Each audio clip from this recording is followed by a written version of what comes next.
From a collection of Unmitigated Pedantry, the blog of history professor Bret Devereaux. The Battle of Helm's Deep, Part 6. Is this a good sword?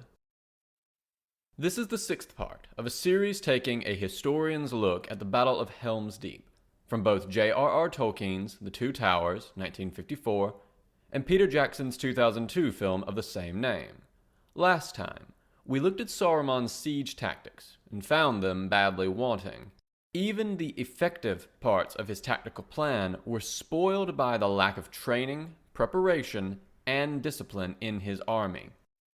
This week, we're going to take a fun diversion into discussing the weapons and armor on display at Helm's Deep.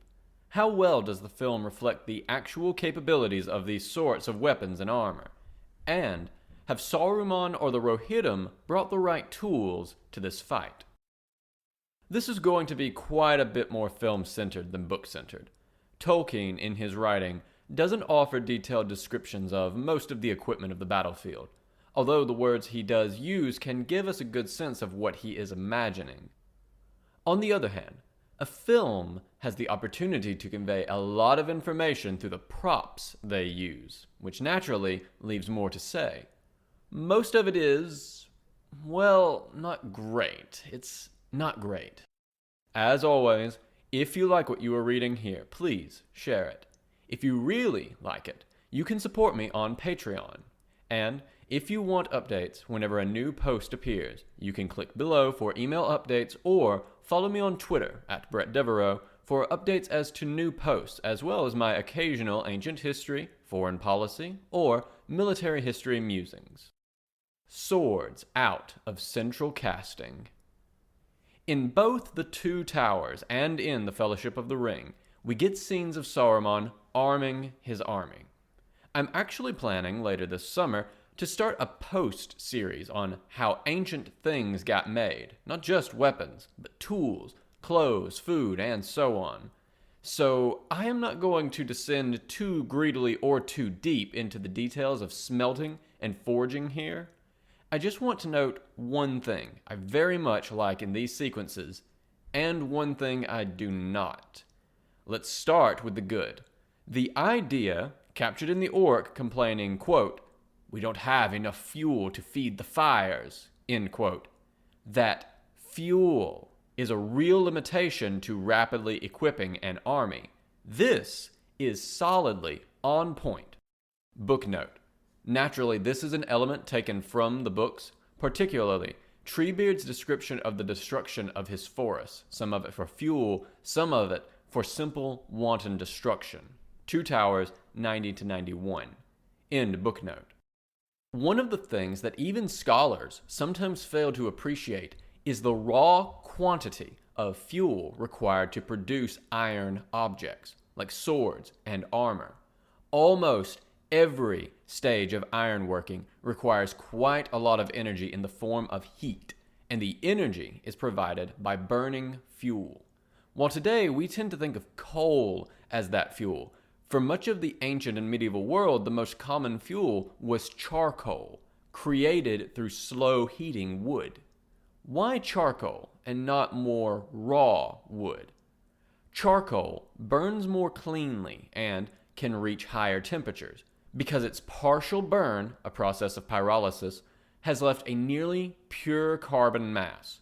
Charcoal thus makes the higher temperature required for metalworking possible. So, you can imagine the fuel inputs to the process to make an iron tool or weapon like this. Image. Chart showing fuel usage in the iron working process. Image description. Don't get hung up on all of these steps. We'll get to what they are in a series later this summer. End of image description. We can quickly get a sense of the scale of this when multiplied over an army. Let's do some quick back-of-the-envelope estimates. Each Uruk has a sword, perhaps 1 to 1.5 kilograms of iron. A pike, the haft is wooden, so perhaps only 0.5 kilograms of iron for the tip and butt. And their armor. The armor is arsenal plate over mail. Something like 15 kilograms is a fair lowball estimate. See, for example, this 20 kilogram 15th century harness. Note that it has male voiders, not a complete male shirt. There are likely a host of smaller metal objects, buckles, fittings, reinforcements for their shields. We can dispense with the film's apparent all-iron shields. Shields are made of wood and are at most rimmed or thinly plated in metal. So we might round up a bit and assume something like 17 kilograms of finished iron per Uruk. Estimates for the amount of raw wood required for this process vary. There are a lot of variables. The wood is being converted into charcoal, which involves burning off a fair bit of the wood. 320 kilograms of raw wood might yield something like 80 kilograms of charcoal, and then used in a variety of processes whose fuel consumption will vary based on the quality of the ore, the skill of the smith, and the type of tool being made. But if we follow the figures in Sim and Ridge, Iron for the Eagles, 2002, we can estimate as much as 12 kilograms of ore and 14 kilograms of charcoal, from roughly 100 kilograms of wood per kilogram of finished iron.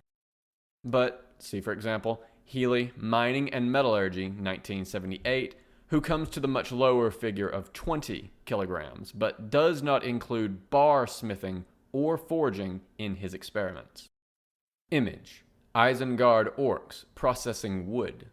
Image description: Orcs processing wood in the Fellowship of the Ring.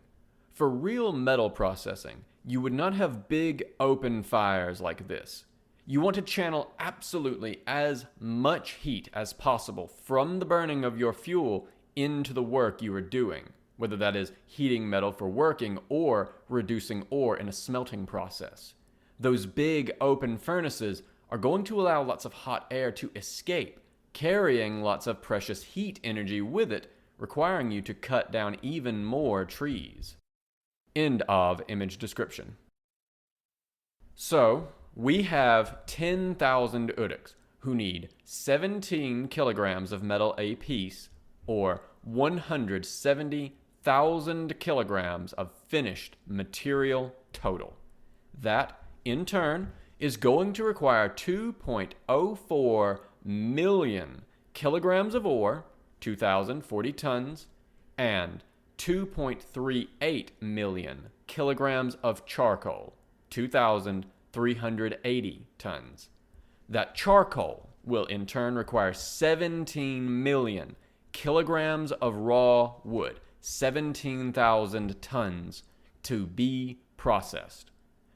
The density of wood varies quite a lot, but something around 500 to 650 kilograms per cubic meter in the range for pine, chestnut, or birch, common fuel woods. See, for example, Pliny, Natural History, section 33, line 30, Theophrastus, Historia Plantarum, book 5, section 9, lines 1 to 3, that suggests something around 25 to 30,000 cubic meters of raw wood, a pile of wood the size of 9 Olympic swimming pools.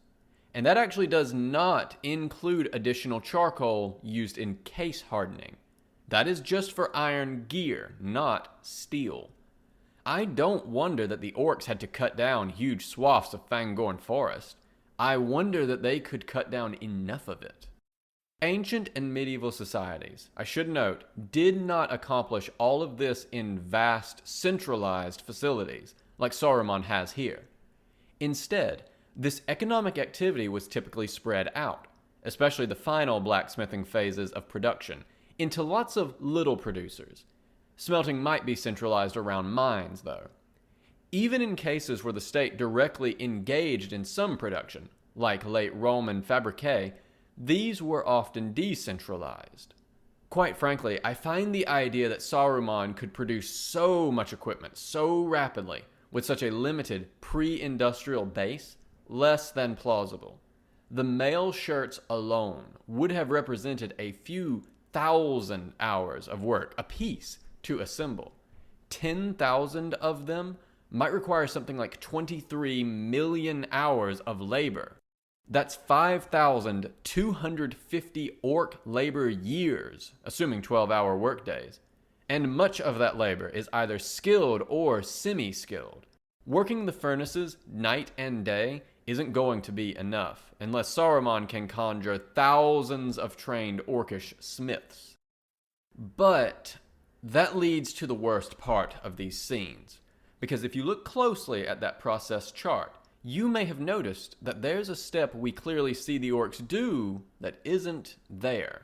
They are casting equipment, particularly swords. And oh my, do you not cast swords. Image. Isengard sword cast. Image description. No. End of image description. There's so much wrong here. First, most medieval societies did not have furnaces that could achieve the extremely high temperatures necessary to cast iron. In China, they could cast iron at an earlier date, but it wasn't strong enough for use in weapons. Second, this clearly isn't molten iron. The color things change as they heat up is a product of that heat. Iron, with its extremely high melting temperature, is a brilliant white hot. Seriously, look at how much light it throws off when molten. Iron at this orange color would be soft, fit perhaps for hammering, but hardly molten.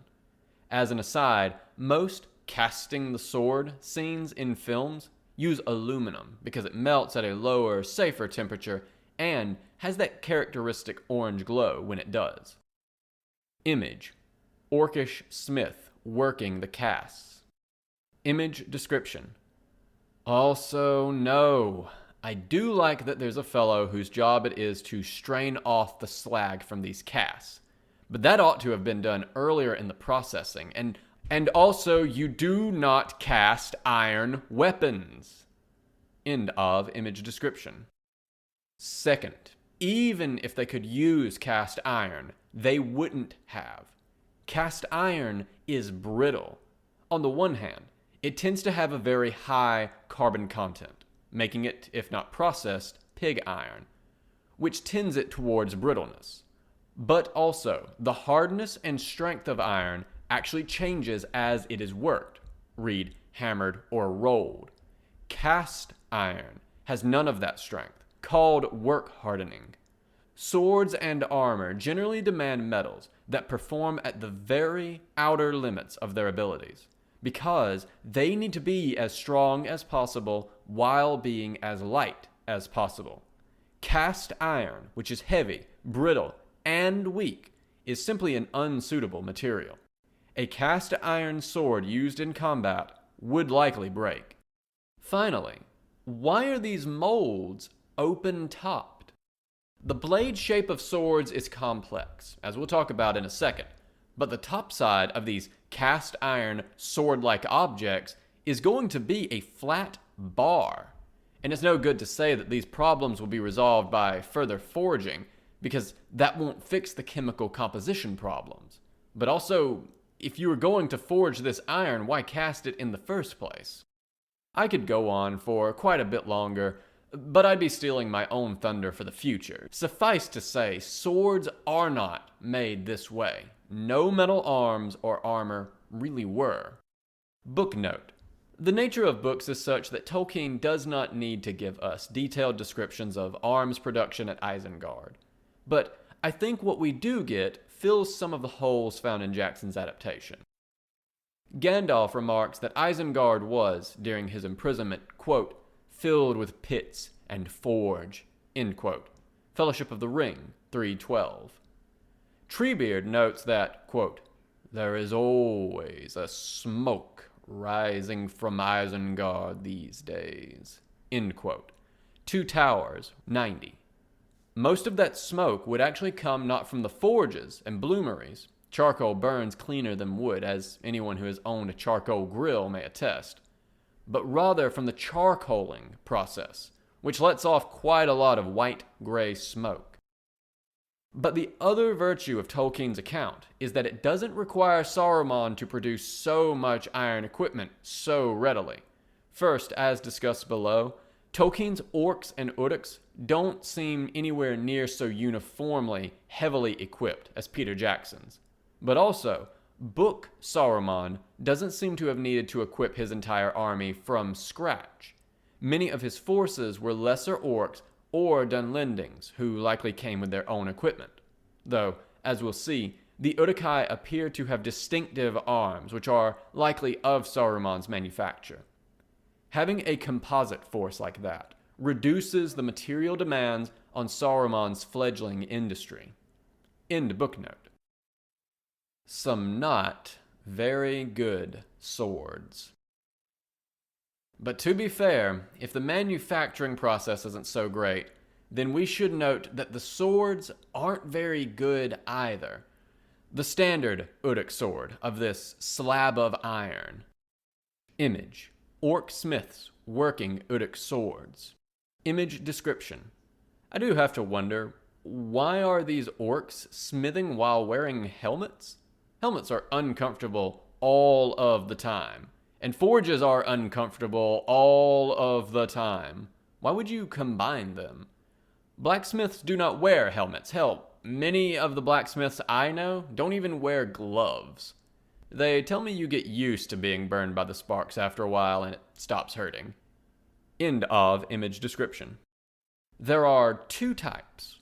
One type has a single projecting spike at the tip and is wielded with that spike away from the enemy. It is on the short or false edge. The other type has two spikes at the tip, one at the end of each edge. This type seems to perhaps be larger and possibly intended for use in two hands. Both of these are just very bad designs, and in so many ways, it is hard to catalog them all. Image: Uruks on the ladder, holding two-tipped swords. Image description: some of the heavier double-spiked Uruk swords, wielded by the unarmored berserkers. I struggled to communicate how rapidly unarmored, unshielded soldiers would die on a medieval or ancient battlefield. And before anyone notes that the Gauls sometimes fought nude, 1, not as often as you think, and 2, they used shields. End of image description. Let's start with the tip shape and those spikes. Now you do see projections like that on other kinds of weapons, polearms mostly, where they are used defensively to catch blades and offensively, both for hooking attacks and also to deliver concentrated, armor-defeating force to a small single point. But those don't appear on swords for a reason. And no, the second, smaller set of quillons that appear above the ricasso on some great swords do not count. They're much smaller and serve a completely different purpose. Looking at the sort of weapons that have such pick attachments, they appear on weapons where the weight is concentrated at the head, like the head of a halberd, a bec de corbin, or a horseman's pick. Concentrating the mass towards the weapon's head is essential for maximizing the energy delivered by the impact. Moving the mass forward like that pushes the point of percussion out to the impact point, which needs to be out at the end of the weapon so that you can achieve maximum acceleration through the leverage that the haft of the weapon provides. And finally, concentrating the mass at the point of impact ensures that its momentum is delivered to the target, in comparison, for instance, to the weapon mass in the handle. Image: medieval warhammer. Image description: via the Wallace collection, a warhammer with a pick end.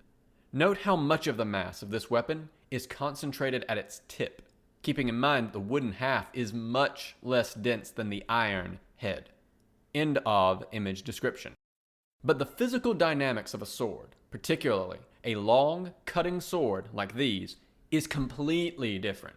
It takes a lot less energy to cut something than to crush through it. So swords are, generally, less focused on the amount of raw energy delivered. Not unconcerned, mind you.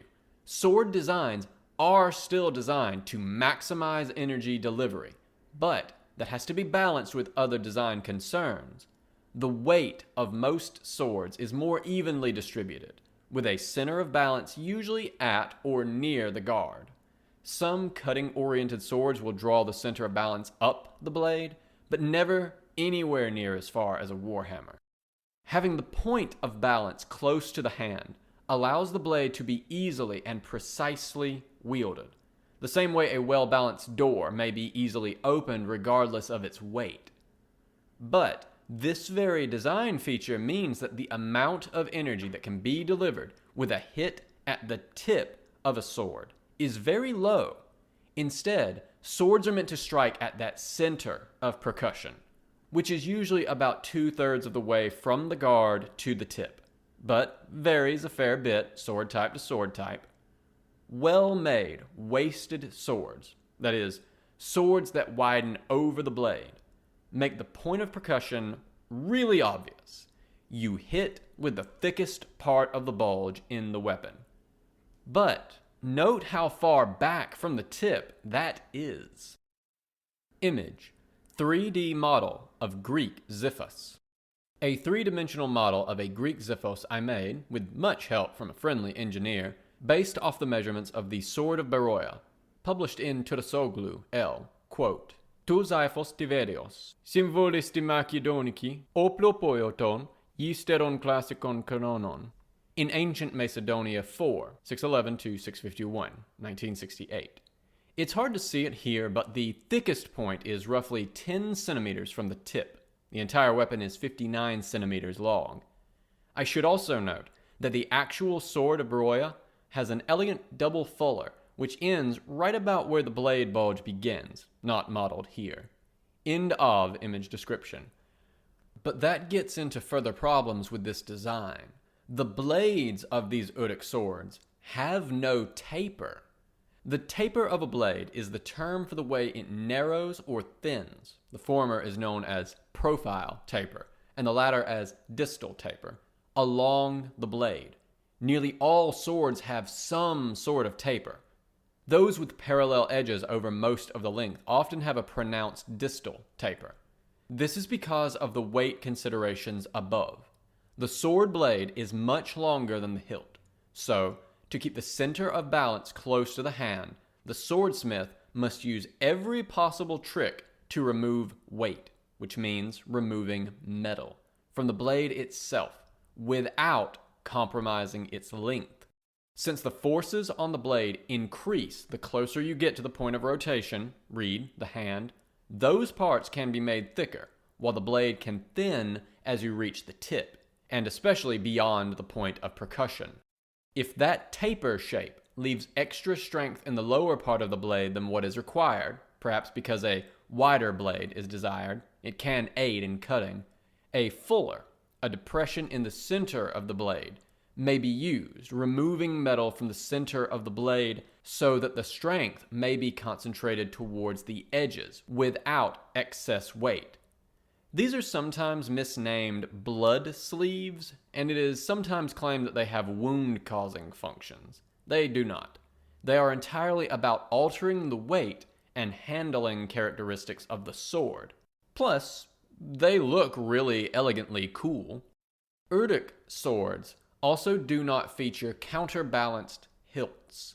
The hilts of larger two-handed swords are often very long and feature heavy pommels, while the pommel, a metal mass at the base of the sword, could be used as a weapon. It also functioned to control the weight balance of the weapon. Long hilts could do the same thing, counterbalancing a longer blade. Again, the Uruk swords have none of these weight control techniques. What that would mean in terms of handling characteristics is that the Uruk sword would be difficult to wield with almost no gains to striking characteristics. Image: Uruks on the wall with swords. Image description: another good look at an Uruk sword, and heavens, look at how thick it is. You could use it as a cricket bat. End of image description. What's worse is that while the pick spikes on these swords would be of limited use in an armor penetration role, Adding them has compromised a sword's native armor-penetrating ability, the thrust. Put bluntly, these swords have no point. Saruman is facing an enemy that makes heavy use of mail armor, which cannot be meaningfully cut, but can be thrust through, and he has equipped his soldiers with swords that cut poorly and thrust not at all. The spikes might be used to hook an opponent's shield out of place, but otherwise provide little advantage. And still worse yet, on the swords with 2 of those tip spikes, they'll get in the way of a proper drawing cut. Yes, there are forward curving swords like the kukri, falcata, kopais, and kopesh, but those are forward curving, not a forward spike. But then again, Saruman is not the only apparent sword idiot here, because we get this scene. Image: Aragorn being approached by a child soldier, where Aragorn swings around this boy's sword and then hands it to him, telling him, quote, "This is a good sword, Haleth, son of Hama," end quote. That is clearly not a good sword. The blade is notched in at least 11 places in just the picture below, which only shows half the blade. Here is the thing about good swords. They are, in a sense, precision instruments. They work by concentrating a relatively modest amount of force. Swords are not generally that heavy. One-handed swords tend to cluster in mass around 1 kilogram, onto a very thin edge in order to deliver a cut. For that to work, the force has to line up with the sharp edge quite precisely. This is called edge alignment and is an important skill to learning to wield a sword. Most swords then make use of the drawing motion of a cut so that this thin edge slices over the surface it is striking, like sliding a knife through butter, so as to deliver a deeper cut. Notches in the blade defeat all of this. They throw off edge alignment because the metal around a notch is likely bunched up or turned up and thus not aligned with the edge generally, and create what are, in effect, little saw teeth to interfere with the slicing drawing motion. Note, serrated blades sound cool, but defeat the very mechanics by which a sword cut functions. Image: close-up of Haleth's sword.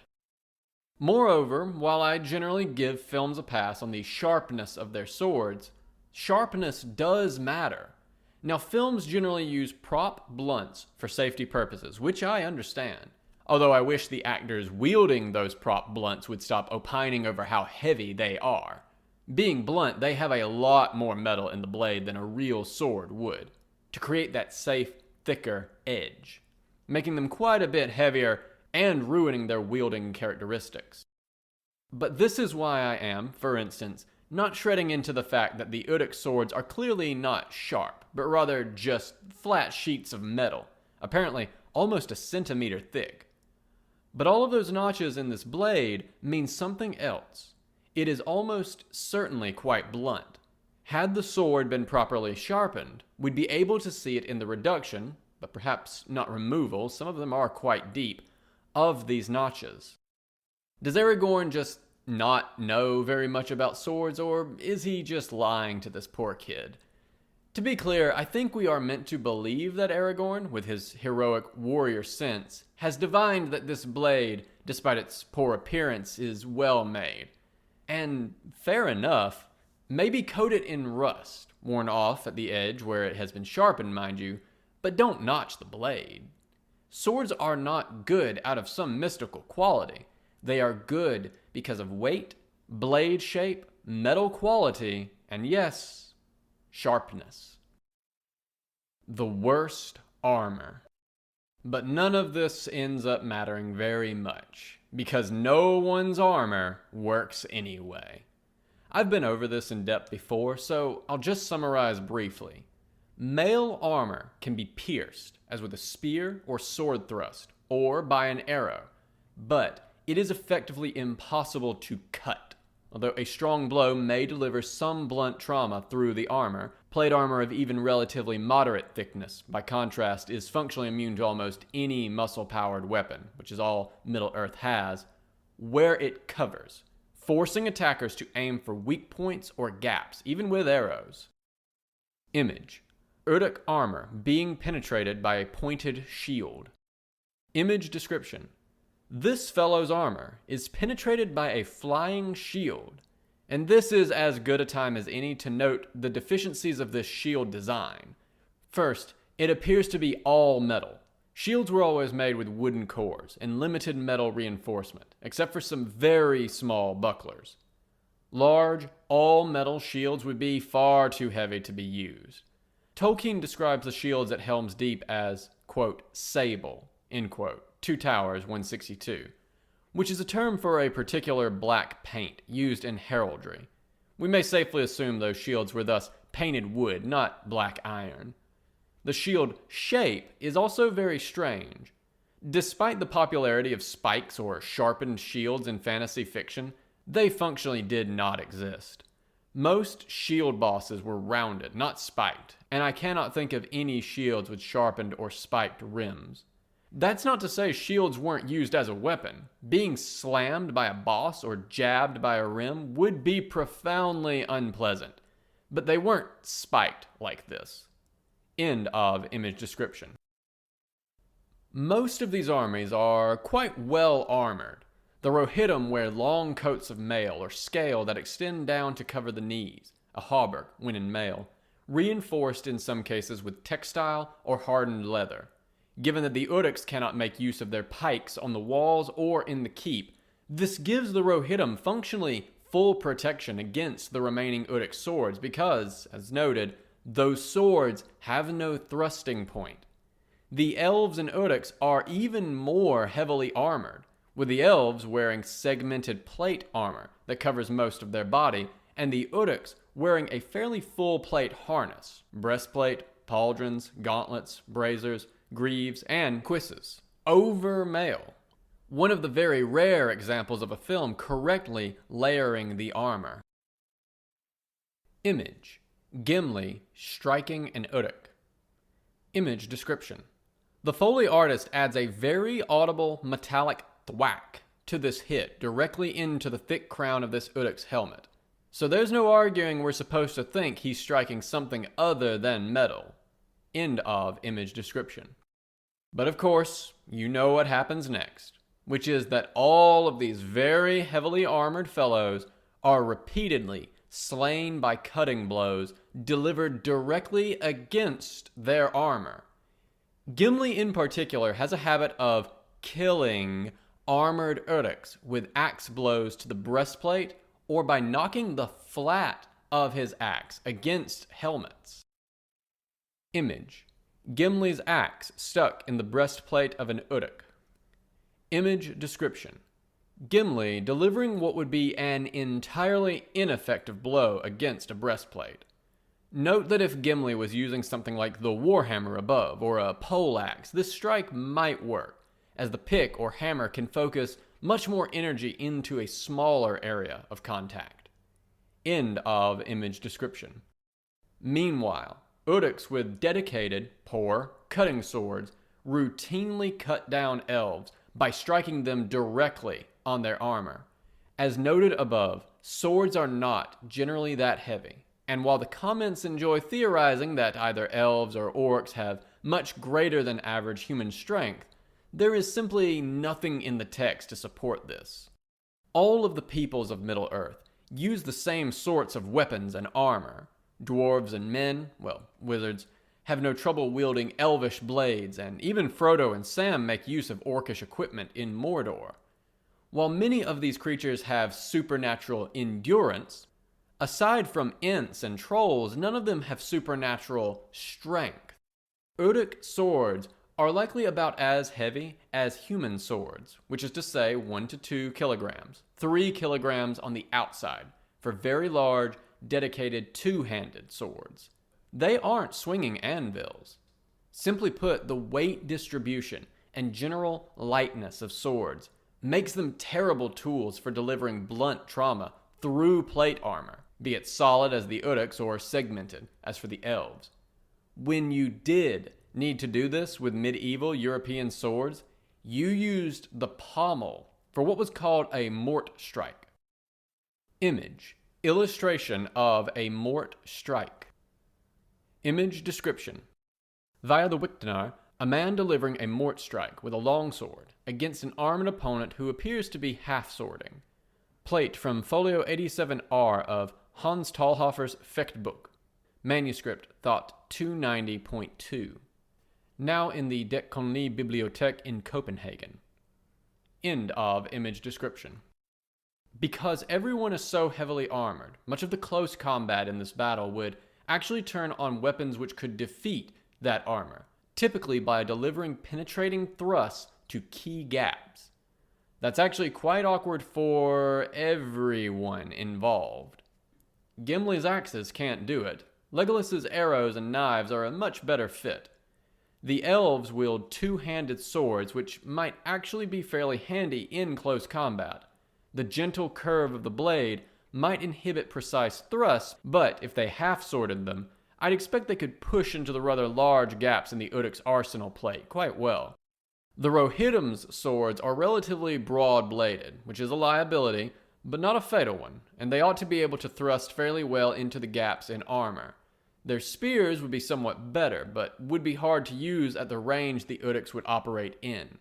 And the Uruks, well, they have swords without tips that can't thrust, and pikes they can't use on the wall, giving them absolutely no offensive options likely to be effective against even mailed, much less segmented plate-armored opponents. Thus, given how relatively ineffective everyone's weapons would be, and how much armor everyone is bringing, I'd expect this battle to involve less striking and a lot more grappling, in line with the advice of late medieval armored fighting treatises. That might benefit the bigger, meaner Uruks, though in practice it would really benefit the fellows on a wall against the guys trying to scale that wall. Dropped objects are pretty effective against armor. It doesn't matter how thick your helmet is if someone just dropped a 10-pound rock on it. Booknote: the equipment of the Uruk-hai and of the rest of Saruman's host is almost completely different in the books. I'm not sure if Tolkien's descriptions were misunderstood or if the adaptation decision was made that their equipment had to be more visually distinctive or what. Merry and Pippin get a good look at the equipment of the Uruk-hai elites when they are captured. Quote, with great bows and short, broad-bladed swords, end quote. Two Towers, 63. When Tolkien says a sword is short, he generally seems to mean shorter than a typical arming sword.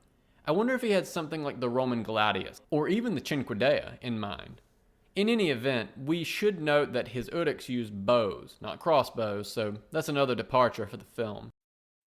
More complicated is the description at Helm's Deep, Two Towers, 162, where Saruman's forces advanced, quote, with high helms and sable shields, end quote. And later, quote, orcs screamed, waving spear and sword and shooting a cloud of arrows, end quote. We're later told that those sable shields, that means shields painted black, have the white hand painted on them. Since Saruman's force is a composite one here, and Tolkien doesn't always distinguish, it's hard to say who carries what. I wonder if Ugluk's detachment that Merry and Pippin saw is a light infantry force, thus swords and bows, but apparently no shields or spears. But that Uruk-hai heavy infantry was your standard spear and shield infantry. Tolkien describes the shields as, quote, great shields, end quote. Two Towers, 163. So I wonder if he really does have the Roman scutum in mind to go with the gladius. Nothing is said of their armor, but as a number of commenters on my Siege of Gondor piece have argued, persuasively, in my view, Tolkien is probably imagining mail as the heaviest armor for all of Middle-earth. So it's probably either mail or textile. In any case, their armor is clearly not uniform, as Gimli notes that only the 43rd orc he slew had an iron collar. Two Towers, 174. End booknote. Pikes in the Deep. But the Uruk's primary weapon isn't their swords or crossbows. Instead, Saruman's host is shown clearly using very long pikes, and that's worth noting. I think the charitable reading here is that Saruman expected to face the Rohirrim not in a siege, but in the open field, where Uruk pike formations would be effectively immune to Rohirrim charges. It has been suggested in the comments that Saruman knew all along that the battle would be at the Hornburg.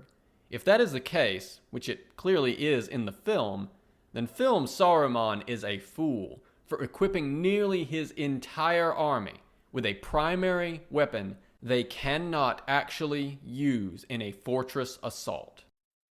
I suspect part of this was a bit of Total War-esque rock, paper, scissors thinking about tactics, where pikes beat cavalry. But that misunderstands how pikes are used tactically. Pikes are almost always, yes, I see you there, the Swiss, calm down, I said almost, used as part of a larger tactical system with another troop type or weapon type, be it as a pinning force to enable cavalry, as in the Macedonian system, or in conjunction with shot and artillery, as in late medieval and early modern pike systems. The Uruks have nothing like enough crossbowmen to pull off something like the Han Dynasty crossbows and G infantry system, nor do they have enough cavalry for a Macedonian-style pikes and shock cavalry system, and they have no shot at all. In an open field battle against the full force of the Rohirrim, rather than small detachments of Westfolders, I suspect the Uruk pikes would find themselves unable to bring the Rohirrim to battle, while the latter peppered them with arrows. Given the poor discipline and low cohesion the Uruks display, I'd expect it to turn out something like Hastings, 1066, with Uruks breaking formation and being picked apart in the open as discipline broke down. The one chance the Uruks get to deploy their full kit during the assault itself is in the deep, after the deeping wall is blown, where, in the film, there is a sizable body of elven infantry waiting for them. The scene that results is a bit of a mess for the interaction of the various elements of the two sides' kit. At every stage, the result of that collision is not what history or the physics of the battlefield would lead us to expect. Image: elves facing the Uruks as they enter the gap in the deeping wall. Image description: the Uruks are still filing through the gap. There's not much order, and Gimli is in there somewhere. If the elves can get through the handful of pikes that will be leveled, easy to do since it isn't a solid wall of them yet, they should overrun this line easily and be able to set a defense in the breach. End of image description. Initially, the Uruks surge into the deep in a disordered pattern, while the elves are still in good order on a small rise behind the breach. The ground is rough, uneven, and muddy, the Uruks effectively advancing uphill through a shattered creek bed, exposed to effective arrow fire, and further badly disrupted by an opposing light infantry skirmisher in the form of Gimli landing in the middle of their advance. Forming an effective pike line under these circumstances should be practically impossible. Drilled and battle-hardened pikemen, like Alexander's veterans or Antigonid phalangites, struggled to keep effective formation just advancing in good order on rough ground. This is even harder. These Uruks need to push through the water and the mud, get past Gimli's crazy disruption, and then fan out, essentially transitioning from column into line, a tough thing to do under battlefield conditions, while under fire, with only moments to do it. That's a near impossible task for elite pikemen. For Saruman's half-trained, poorly drilled Uruks, it seems well beyond impossible. Their order should fall apart, leaving them to drop their pikes and fight with close combat weapons. Image: Aragorn and elves charging the Uruk spears. Image description: or the Uruks could all level their pikes in time, despite being disordered on rough ground without officers, in the rain and mud and a rushing stream in the dark. Well, at this point, the elves are pretty much ruined. That's a solid wall of pikes, probably several ranks deep.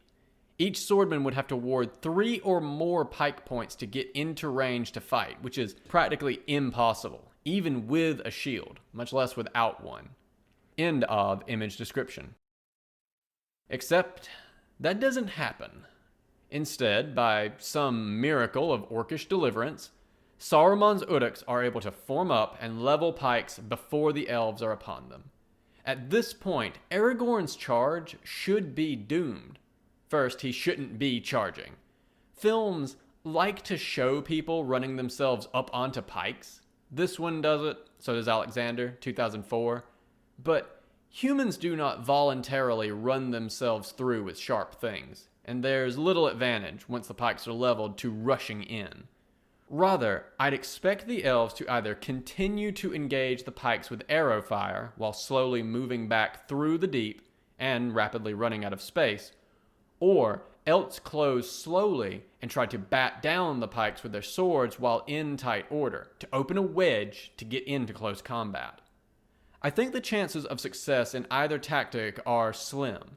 The Uruks can absorb the missile fire with their strong armor, which again, in the real world, would be quite able to resist most of the fire they are receiving, and pushing through pikes in good order is hard with shields or fully encasing plate armor.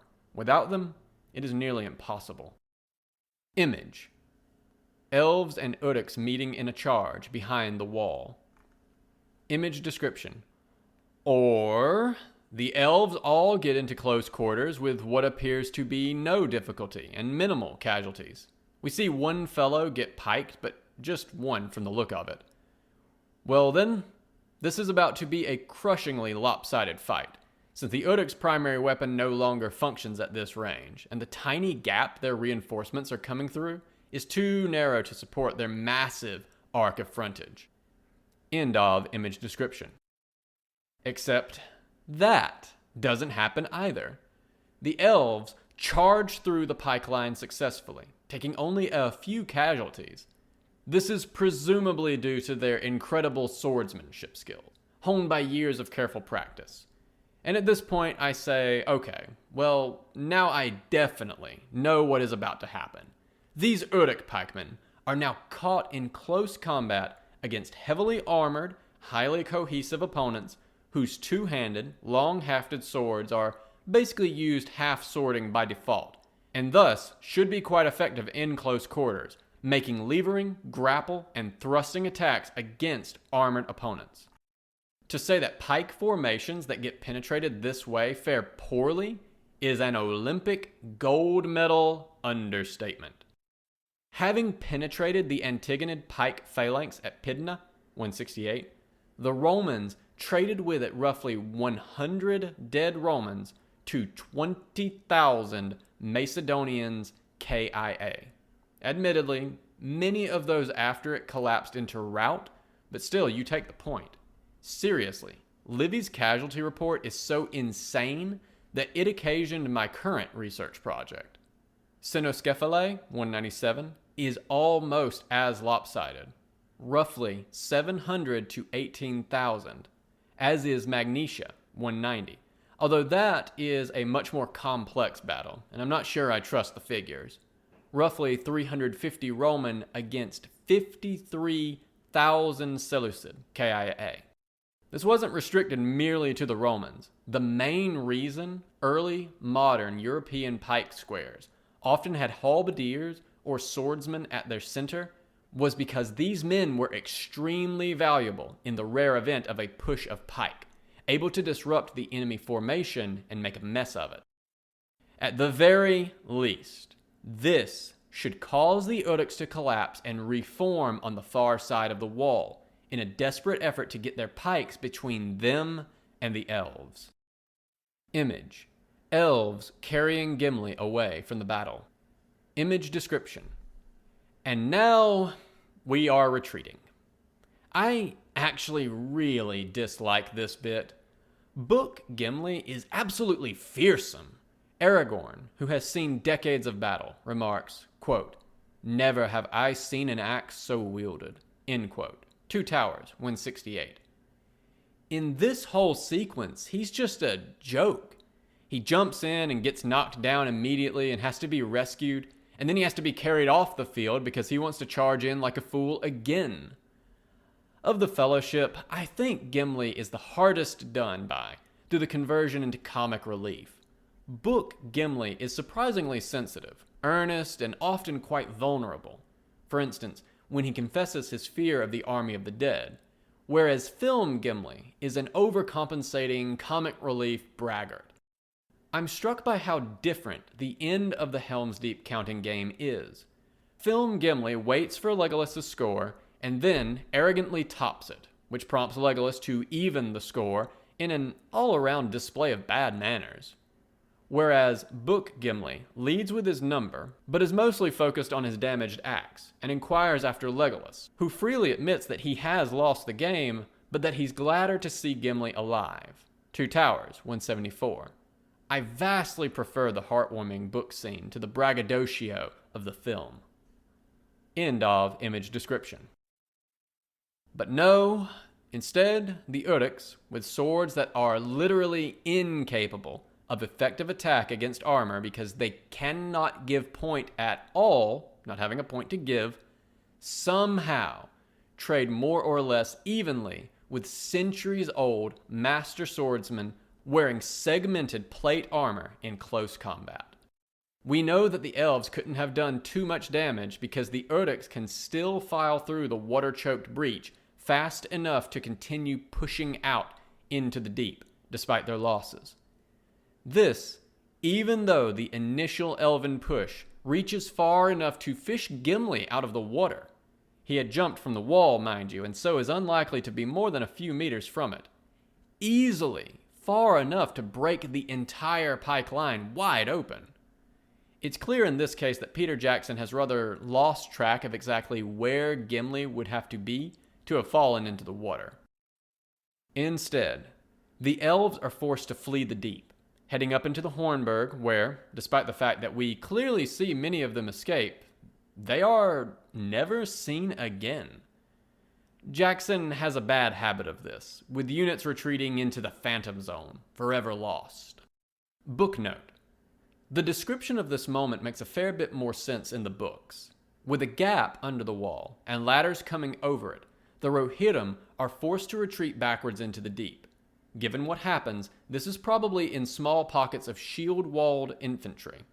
The initial rush of orcs is fairly loose, no surprise given the chaos, allowing some groups to cut their way either to the citadel of the Hornburg or to the caves. Two Towers, 168. Note that the caves in the books are not accessed through the Hornburg, but through the deep itself. Éomer and Gimli in particular fall back to the caves. Two Towers, 168 to 169. They hold the narrows of the caves until, when hearing the horn of the Hornburg, they charge out at the same time as Theoden. Two Towers, 172. Good signals there.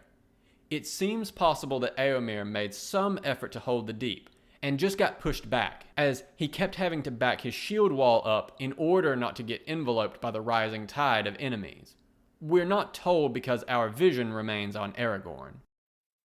Given the very different equipment involved, I have little problem believing Tolkien's account. I'd expect the retreating Rohirrim to group together into their levy militias, or around key magnates and their dismounted retinues, forming shield walls, as we know they do, Two Towers 156, which could retreat in good order, cutting their way to a defensible position.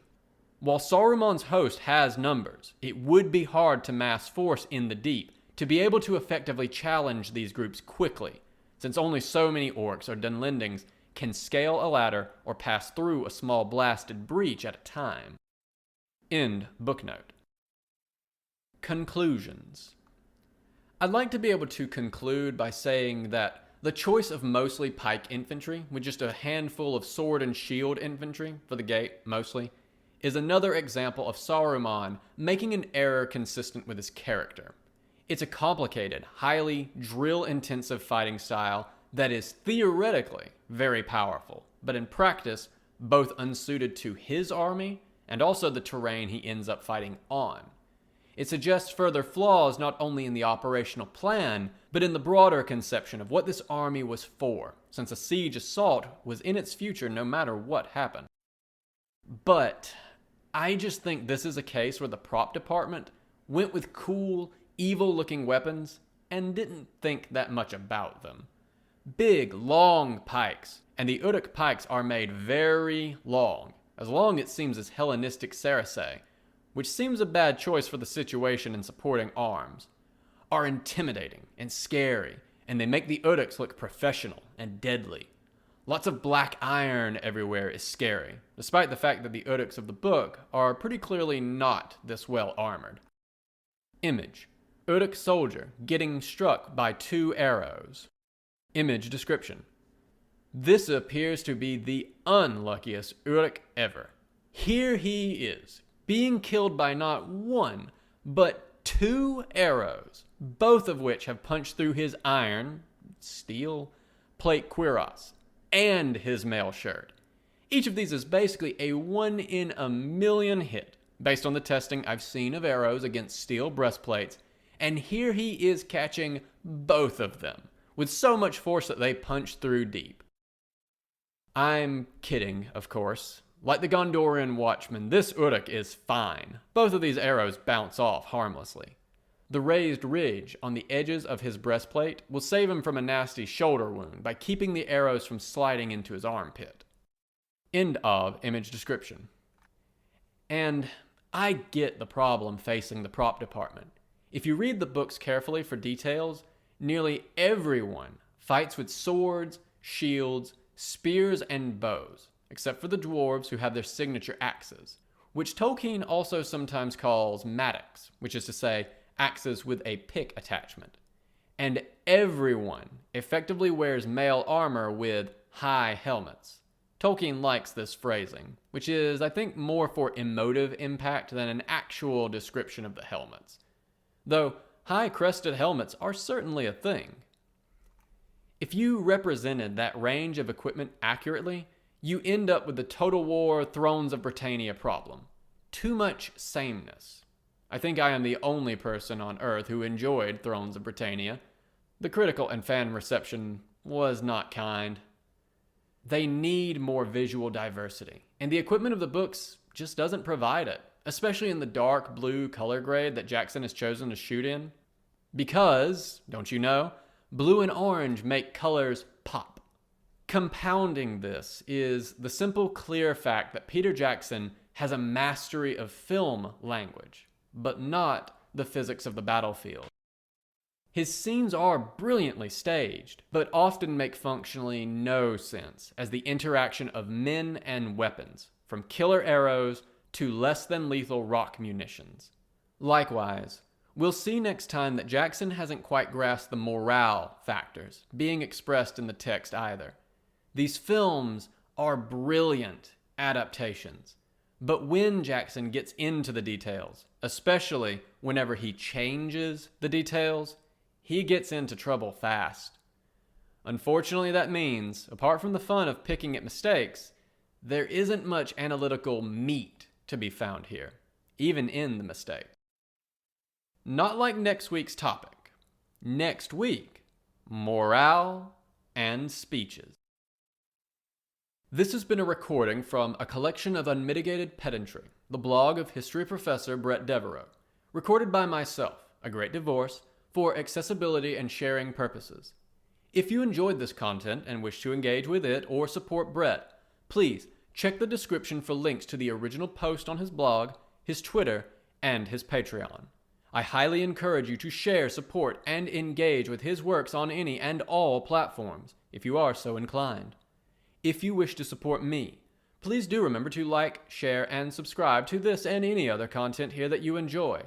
Thank you so much for listening.